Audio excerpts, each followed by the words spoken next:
What's up, beautiful people? This is Mike from Mike Gadgets World, and in today's video we are comparing the LG OLED C1 versus the LG OLED C10. And before we do that, make sure to hit the subscribe button, like this video, because that's gonna help me a lot to keep making the content for you guys. Alright, so now if you're new to the channel, welcome to the channel, and really appreciate all of you guys for your love and support. Now let's talk about the TV. So we're gonna be covering a few topics here. First, we're gonna be covering the physical appearance of the TV.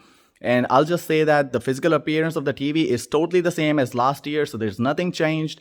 I mean, if both TVs are in front of you, it's kind of hard to tell which one is what. So physical appearance wise, the TVs are totally the same. Okay, the next thing that we're going to cover what's different this year, and that's the remote control, and we're going to talk about that. And after that, we're going to look into what are the changes in the interface side by side. So this video will not have comparisons like the nits testing or gameplay side by side. So if you're looking into that, I'll be uploading more content. So make sure to look out for all of that.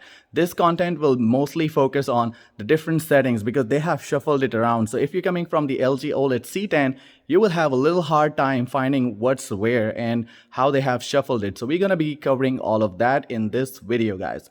So before any delay, let's get into what's changed this year, and that is the remote control. First, I have to tell you which one is C1 and which one is C10, right? Okay, you can guess and go in the comment section and see what's your wild guess. I mean, they both are same, they both are identical. There is nothing different in the both TVs. So just go ahead and see. I'll give you 5 seconds.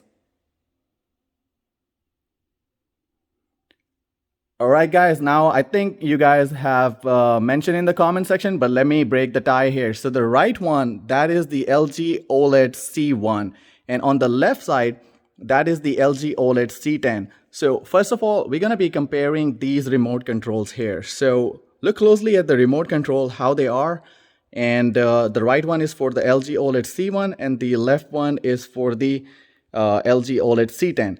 Okay, so first of all, remote control is more slimmer this year. If you look in here, so remote control is more slimmer, but it's actually longer than the LG OLED C10. So it's longer, it's slimmer, and it's not bulky from the bottom. You know how it used to be bulky from the bottom?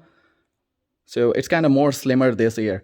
Okay, and one thing that I noticed in this one that I actually hate about the new remote control, it doesn't have the play and pause button. So if you look closely here, my camera focus is not that good.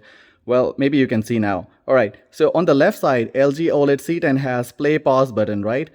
But on the C1, we don't have that play pause button. Otherwise, like we have the same remote control buttons. They have shuffled the setting button to the bottom here. It used to be here. Then the input button is now up here. So they have made changes to the top by shuffling things around. Otherwise, it's identical. But at the bottom, now you have more buttons, dedicated buttons. You have the Disney Plus button, and then you have the LG channels button. And one thing, they moved it down here, and they made it actually a separate button for Google Assistant. Before, it used to be here in the microphone button, but now you have a dedicated Google Assistant button here. All right, and then you have another one for the Amazon Alexa. So they actually threw everything in there. So Alexa, Google Assistant, which wasn't there before. So they added more buttons, but they took away that play pause button, because play pause button was really important for me. Like when I'm watching something, I would just hit play or pause, and that was convenient, you know. So unluckily, we don't have that. Otherwise, the remote control is good. It's sleek. It's not shiny as it was before. So it's more like it's not glossy like it was before from the middle and all that. Is more like matte finish, so I like that. It's less fingerprint catcher, you know. Okay, so that's all we have the remote control, guys. Now let's look into the settings menu and all that. So I'm gonna hit the settings menu on both the TVs. First, let's do one thing actually that's gonna be interesting. So I'm gonna turn off both the TVs so you can see how they both turn off.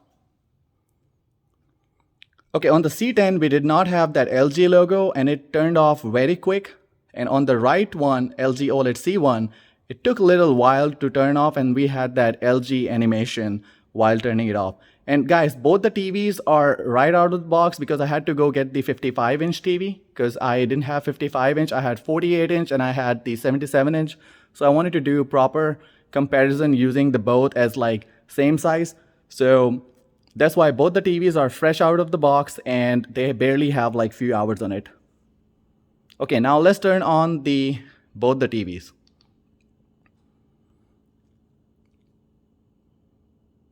HDMI 4, HDMI 4, C1 turned on a little quicker than the C10, 2 seconds different, but it's still loading the interface because the LG OLED C1 has a, I would say, bulky interface because it has a lot, but I mean, speed-wise, they both are identical, right? There was not much crazy difference, maybe a second and a half, maybe split second like that difference, but they both turn on pretty fast. Okay, now if you hit the home button on these TVs, so this is what happens. On the left side, you have that menu popping up, right?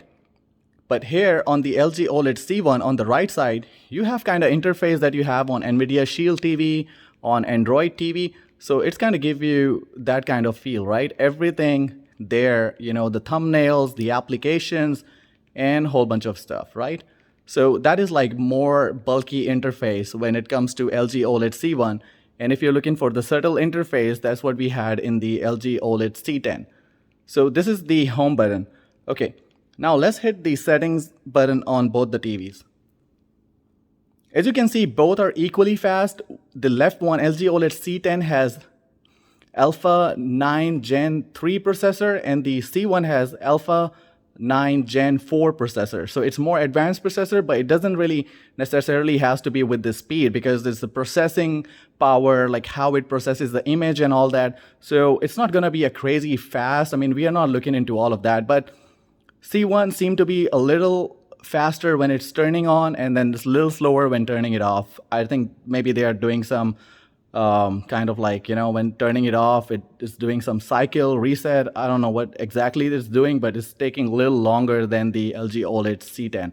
All right, you can see at the side, we have on both TVs, we have the picture mode, we have the standard sound mode, different type of modes, we have the sound output.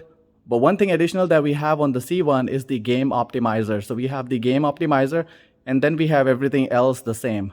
We have the sleep timer, we got the wireless connection, the network, we got all settings, and then we have the edit mode. All right, we're gonna start from the very top one. And you can see these are the picture settings I'm at. I'm on the cinema settings, and then we have the picture mode. So let's start with the very first one. Okay, so we have the vivid, the very first on both the TVs. Then we have standard.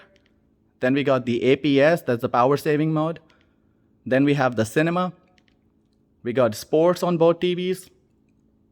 We got game mode on both TVs, but on right side on the LG OLED C1, it says game optimizer. On the C10, it says game mode only. We have the HDR effect mode on the C10. We have the filmmaker mode on the same pointer on the C1. So let's see, filmmaker mode on the next pointer on the C10. So we do not have that mimicking HDR mode anymore. We have the expert bright and we have the expert dark. Okay, so if you see that after the game optimizer, we had filmmaker mode on the C1, but we had the HDR effect. So what it does is like it makes your SDR look like HDR. So I think that's what they changed this year. They totally removed that HDR effect mode, which was actually before the filmmaker mode on the C10. We don't have that on the C1. We're gonna go back to the cinema right here, and then everything else is pretty much same. So we're gonna go to the all settings. Okay, in the all settings, in the picture, you can see that both are in the cinema mode, and we have that aspect ratio locked on both TVs. We have energy saving on the left side on the LG OLED C10, but on the right side, we don't have the energy saving here because energy saving has moved to a different place now. So advanced setting, when you click on the advanced setting on the LG OLED C1, it takes you actually here in the picture settings. Let's say you click on the cinema picture on the left side in this TV. It takes you to all the OLED light and brightness and all that. And here it is in the advanced settings. So click on the advanced and you have all that brightness, color, clarity, and all the stuff. So if you click on the brightness, you have everything what you have on the LG OLED C10. You have the OLED light at 80. You have contrast at 85, you have brightness at 50, auto dynamic contrast on the right side. So they have been shuffling things around. So If you go to the advanced control, you will find that dynamic contrast is there. So it's just, they shuffled it. There's nothing new or they removed something. If you're looking at, let's say, you go to the color and then there's fine tune, but the color fine tune is actually a color management system. So if you click on both of these, it's all about, how you can change the saturation, luminance of the individual colors like red, green, blue. So this kind of stuff is there, but just the naming is changed. Now they call it fine tune. Before they used to call it color management. So these are the changes that I have noticed, but they are just shuffled around. So clarity, now it's the picture options on the LG OLED C10. So you will see that it's popping on the left side as like super resolution, smooth gradation and all of that. So it's just being shuffled around. We have the smooth gradation on the C10 there. We have the noise reduction and all that. And if you go to the advanced control, you have that super resolution. So it's just a matter of like how they shuffle the things around, but everything is just there.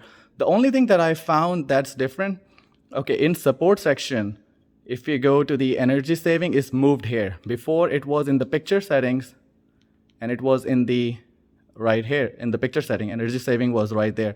Now it is in the support section, and you have to go to the energy saving. And I have turned off the energy saving on both the TVs. One thing also moved from the LG OLED C10 to the LG OLED C1 is the OLED screensaver. It used to be in the picture settings, now it's in the support section. So OLED screensaver and the OLED screensaver here. Pixel cleaning, pixel refresher, we have screen shift, now we have screen move. We have the logo luminance here, we have the logo luminance here. Okay, I have turned it off because I was gonna do the luminance testing, the nits testing on both the TVs. So I'm gonna actually turn off this one on both the TVs. What it does is actually limits the brightness on the static logos and static images so that it prevents the burn-in. But I'm gonna keep it off for now because I'm gonna be doing the nits testing in my next video. So if you're interested in knowing like which one is brighter and maybe they're equally bright enough because it seemed like the same panels maybe, so just stay tuned for that video. That'll be coming up after this video.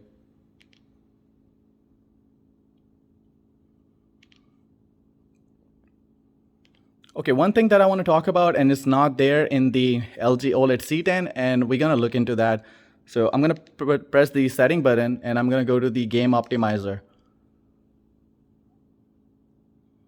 So this is totally a new setting now for the gaming. We have the game genre, we have the VRR and G-Sync settings. It's turned on already, but I don't have anything connected, which is a console or any HDMI connected. So if you connect the HDMI, you have the options where you can change the game game genre from a standard to, let's say, FPS, the RPG. So when you're doing FPS, it's gonna crank that black stabilizer to a little higher so that you can see those dark areas clearly. So we're gonna be digging into all of that in my video dedicated to just for the game settings, and I'm gonna be doing it with the PlayStation 5 and the Xbox Series X. And also I'm gonna be doing it with the gaming PC that I have, and it has the NVIDIA RTX 3080. So we're gonna do all of that in my next video. That's all I had, guys, for today to compare the interfaces of both the TVs and what is different, and also the remote control and the physical appearance of the TV. So guys, I'll see you in another one. Until then, peace out, and make sure to go in the comment section and let me know what else do you want to see from these TVs. I have a couple of content lined up already, and that has to do with the game settings, with the Xbox, PlayStation, PC, and the nits testing and motion testing. If I'm forgetting something, just let me know in the comment section and I'll make sure to reply you guys, and also consider that to make a content for you guys on the YouTube. All right, guys, so peace out. I know it was a busy weekend, but I tried to, sum up everything in this. I know it was a long video. I talked a lot, so really apologize for that. All right, guys, take care.